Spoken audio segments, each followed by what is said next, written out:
لو شخصيتك ضعيفة اوعى تتجوز واحدة ست شخصيتها قوية، صدقني. اسمع كلام سماح. لو انت بتحب المشخلعة والقباحة ما تتجوزش واحدة خجولة وترجع تشتكي منها وتتجوز عليها المشخلعة.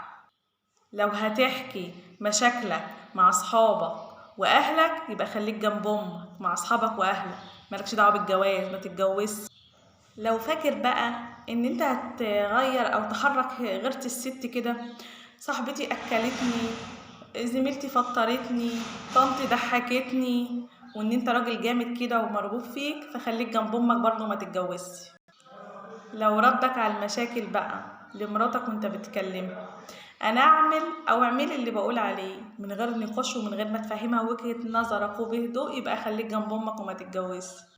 بص يا ابني، اسمع كلام سماح. كل فولة ولها كيال. ما تقعد مع نفسك كده تعرف انت تقدر على ايه وما تقدرش على ايه، علشان لما تتجوز ما يحصلش مشاكل. ده احسن ليك بدل ما تتبهدل وتجيب والبنات الناس يتبهدلوا ومحاكم الاسرة تشهد بكده.